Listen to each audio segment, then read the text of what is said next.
Hello विद्यार्थी मित्रांनो, global ऑनलाईनमध्ये तुमचं स्वागत आहे. मित्रांनो, आजच्या व्हिडिओमध्ये आपण महाराष्ट्र लॉ सीईटीचा जो 5 इयर सीईटीचा पेपर झालेला आहे, तो पेपर आज कसा होता आणि त्याच्या कुठल्या टॉपिकवरती काय क्वेश्चन्स विचारले होते ते डिस्कस करणार आहोत. तसेच 3 इयर सीईटीच्या विद्यार्थ्यांसाठी सीईटी सेलने एक मेसेज केला आहे एक्झाम डेट विषयी आणि हॉल तिकीट विषयी. तो मेसेज पण आज आपण डिस्कस करणार आहोत. तर मित्रांनो, व्हिडिओ शेवटपर्यंत नक्की पहा. याच्यामध्ये आपण 5 इयर सीईटीच्या पेपरचं अनालिसिस पाहणार आहोत. मित्रांनो, महाराष्ट्र लॉ सीईटी 2025 साठी जी टेस्ट सिरीज आहे ती ग्लोबल ऑनलाईन मध्ये सुरू करण्यात आलेली आहे. याच्यामध्ये तुम्हाला 50 पेक्षा अधिक मॉक टेस्ट मिळतात. त्या मॉक टेस्ट ज्या आहेत त्या सेक्शन वाईज आणि फुल सिलेबस अशा मॉक टेस्ट असतील. फुल सिलेबस तुम्हाला 10 मॉक टेस्ट याच्यामध्ये देण्यात येतील. तर 3 इयरच्या विद्यार्थ्यांसाठी या टेस्ट आता युजफुल असणार आहेत, कारण याच्यामधून तुम्ही तुमच्या एक्झामची प्रॅक्टिस करू शकता. टाइम मॅनेजमेंट तुम्ही प्रॅक्टिस करू शकता, जेणेकरून एक्झामला जाताना तुम्ही एक्झामच्या दृष्टिकोनातून सर्वस्वी प्रिपेअर असाल. तर मित्रांनो, टेस्ट सिरीजला जॉईन करण्यासाठी स्क्रीनवरती दिलेल्या नंबरवरती व्हॉट्सअप करा किंवा प्ले स्टोरवरती जाऊन तिथेही ग्लोबल ऑनलाईन ॲपमध्ये ही टेस्ट सिरीज तुम्ही जॉईन करू शकता. तर मित्रांनो, सुरू करूया व्हिडिओला. मित्रांनो, पहिला जो सेक्शन आहे तो म्हणजे legal aptitude and legal reasoning.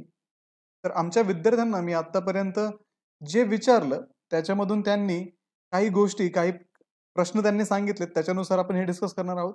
तर मॅक्सिमम क्वेश्चन जे होते ते कॉन्स्टिट्यूशन वरती होते. कॉन्स्टिट्यूशन मधून कॉन्स्टिट्यूशन असेंब्लीवरती काही प्रश्न विचारण्यात आले होते.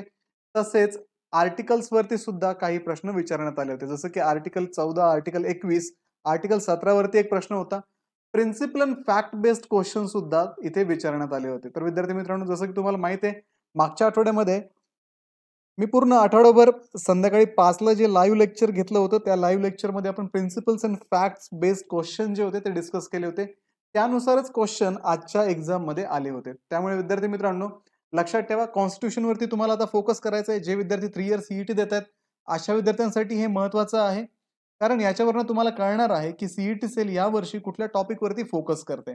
तर कॉन्स्टिट्यूशन या टॉपिकवरती सीईटी सेलने फोकस केलेला आहे. त्याच्यानंतर आर्टिकल्सवरती फोकस केलेला आहे. Principle and fact based question हे 5-6 क्वेश्चन आजच्या एक्झाम मध्ये विचारले गेले होते. त्यामुळे लक्षात ठेवा, याच्यावरती तुम्ही व्यवस्थित कॉन्सन्ट्रेट करा.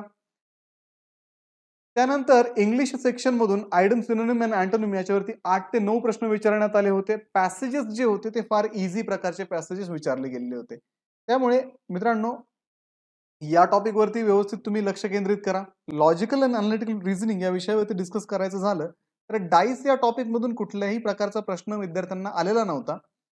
पण ब्लड रिलेशनचे जे टॉपिक होते, डिस्टन्स आणि डायरेक्शनचे जे टॉपिक होते, त्यामध्ये जे प्रश्न होते ते खूप मोठे मोठे प्रश्न होते, कन्फ्युजिंग प्रश्न होते.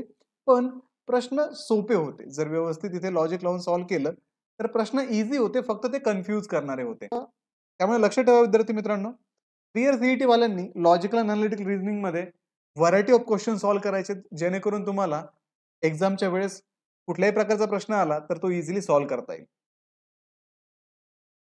त्यानंतर विद्यार्थी मित्रांनो, general knowledge and current affairs मधून स्टॅटिक जनरल नॉलेज वरती बरेच असे प्रश्न विचारण्यात आले होते, जसं की पिंक सिटी कुठली आहे, अवॉर्ड्स मध्ये ज्ञानपीठ अवॉर्ड कशाशी संदर्भित आहे, अवॉर्ड्स मध्ये ज्ञानपीठ अवॉर्ड कशाशी संदर्भात आहे. त्याच्यानंतर नोबेल अवॉर्ड विषयी विचारण्यात आलं होतं.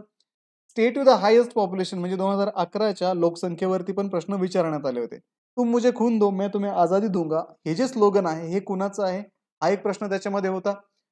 त्याच्यानंतर सर्वात मोठा कायदा कुठला आहे भारतामध्ये, याच्यावरती प्रश्न आला होता. अजंता केव्ज जे आहे त्या महाराष्ट्रामध्ये कुठल्या जिल्ह्यात आहे, हा प्रश्न विचारण्यात आला होता. इम्पॉर्टंट डेज मधून फिजिकली हँडिकॅप डे कधी असतो, याच्यावरती प्रश्न आला होता. नर्मदा नदीचा उगम कुठे होतो, हा प्रश्न पण आजच्या एक्झाम मध्ये विचारण्यात आला होता. आणि स्पोर्ट या टॉपिक वरून प्रश्न विचारण्यात आले नव्हते. त्याच्यामुळे लक्षात ठेवा विद्यार्थी मित्रांनो, 3 इयर सीईटी वाल्यांनी सुद्धा शक्यतो या टॉपिक वरती जास्त फोकस करा. त्याच्यामध्ये करंट अफेअर्स पेक्षा स्टॅटिक जीके वरती जास्त कॉन्सन्ट्रेट करायचं आहे तुम्हाला. आणि ओव्हरऑल जर आपण या आजच्या पेपरचा जर सकाळच्या सेशनचा विचार केला तर मित्रांनो, सकाळच्या सेशन मध्ये आलेला जो पेपर होता तो मीडियम टू इझी स्वरूपामध्ये होता. म्हणजे खूप जास्त टफ प्रश्न वगैरे नव्हता. आमच्या सगळ्या विद्यार्थ्यांना हा पेपर जो आहे खूप इझी गेलेला आहे.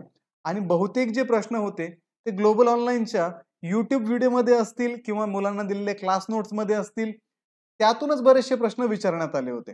त्याच्यानंतर विद्यार्थी मित्रांनो, ज्या ज्या विद्यार्थ्यांनी full syllabus mock test solve केल्या होत्या, ज्या ग्लोबल ऑनलाईन मध्ये आम्ही टेस्ट सिरीज सुरू केलेली आहे, त्या टेस्ट सिरीज सॉल्व्ह करून सुद्धा विद्यार्थ्यांना खूप सारा फायदा आजच्या एक्झाम मध्ये झालेला आहे.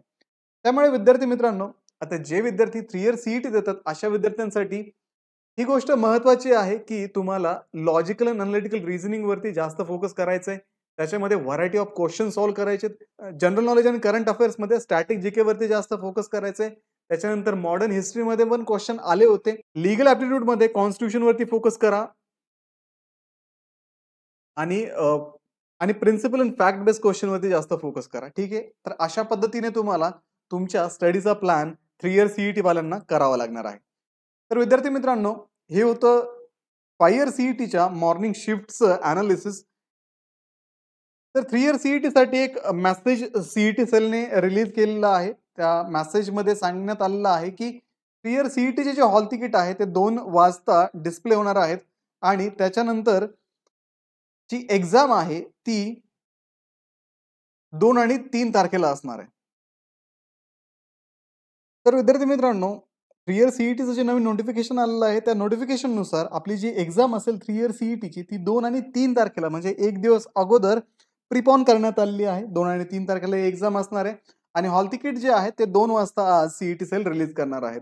तर विद्यार्थी मित्रांनो, 2 नंतर तुम्ही जर हा व्हिडिओ पाहत असाल तर तुमचं हॉल तिकीट आलेलं असेल. त्याच्यावरती सगळं काही व्हेरिफाय करून घ्या आणि एक्झामच्या दृष्टिकोनातून स्वतःला प्रिपेअर करा. तर विद्यार्थी मित्रांनो, हे होतं 3 इयर सीईटीच्या मॉर्निंग सेशनच्या एक्झामविषयी. पेपरविषयी आपण डिस्कशन केलं. पेपर जो होता तो पेपर जो होता तो ईझी टू मीडियम टाइपमध्ये होता. त्याच्यामुळे टेन्शन घेऊ नका. 3 इयर सीईटी वाल्यांनी आपल्याकडे वेळ आहे 2-3 दिवस अजून व्यवस्थित आपल्या शॉर्ट नोट्स ज्या असतील त्या रिवाईज करा आणि त्याच्यानुसार पेपरला सामोरे जा. ग्लोबल ऑनलाईनमध्ये जी टेस्ट सीरीज सुरू केलेली आहे, ही टेस्ट सीरीज देऊन 5 इयर सीईटीच्या विद्यार्थ्यांना खूप फायदा झालेला आहे. आमच्या स्वतः विद्यार्थ्यांचे रिव्ह्यू आहेत. त्यांच्यानुसार मी सांगतोय आणि कॉन्फिडेंटली सांगतोय, ही टेस्ट सीरीज तुम्ही जॉइन करू शकता. ही टेस्ट सीरीज जॉइन केल्यानंतर नक्कीच तुम्हालाही एक्झाममध्ये फायदा होईल. त्यासाठी स्क्रीनवरती दिलेल्या नंबरवरती WhatsApp करा किंवा मग प्ले स्टोअरवरती जाऊन ग्लोबल ऑनलाईन ॲपमध्ये सुद्धा ही टेस्ट सीरीज तुम्ही परचेस करू शकता. तर भेटूया पुढच्या व्हिडिओमध्ये. तोपर्यंत एक्झामचं प्रिपरेशन करत राहा. Thank you.